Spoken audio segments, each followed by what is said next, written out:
દક્ષિણ ડાંગના સાકરપાતળ રેન્જમાં વાંસ વાવેતર યોજનામાં મોટો ભ્રષ્ટાચાર, ફેન્સિંગમાં ગેરરીતિ, જંગલમાં આગ અને ગેરકાયદેસર કટિંગ સામે તંત્ર નિષ્ક્રિય. ડાંગ જિલ્લાના દક્ષિણ વન વિભાગ હેઠળ આવેલા સાકરપાતળ રેન્જ વિસ્તારમાં વર્ષ 2026-27 માટે અમલમાં આવેલી વાંસ વાવેતર યોજનામાં ગંભીર ગેરરીતિઓ સામે આવતી હોવાના આક્ષેપો ઉઠી રહ્યા છે. મોડલ વાંસ વાવેતર માટે 10 હેક્ટર વિસ્તારમાં કામગીરી દર્શાવવામાં આવી હોવા છતાં સ્થળ પર હકીકત શંકાસ્પદ અને નિમ્ન કક્ષાની જોવા મળી રહી છે. માહિતી મુજબ વર્કિંગ સર્કલ અંતર્ગત જૂના પ્લાન્ટેશન કુપમ નંબર BC 1915 કમ્પાર્ટમેન્ટ RF 326 સાદલમાં ખાતે તાર ફેન્સિંગ માટે ખર્ચ ફાળવાયો હોવા છતાં યોગ્ય થાંભલા ઊભા કરવામાં આવ્યા નથી. તેના બદલે ઊભા ઝાડોને જ તાર બાંધી કામ પૂર્ણ દર્શાવાયું હોવાના ગંભીર આક્ષેપો સામે આવ્યા છે. આ ઉપરાંત વિસ્તારમાં વારંવાર જંગલમાં આગ લાગવાના બનાવોથી વાવેતર અને પ્રાકૃતિક સંસાધનોને ભારે નુકસાન થયું છે, છતાં જવાબદાર તંત્ર દ્વારા યોગ્ય નિયંત્રણ અને દેખરેખના પગલાં લેવામાં આવ્યા નથી.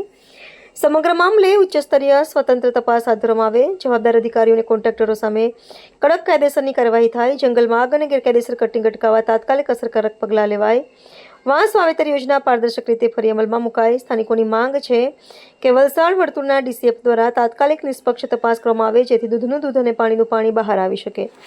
રિપોર્ટર રમેશ માહલા, ડાંગ.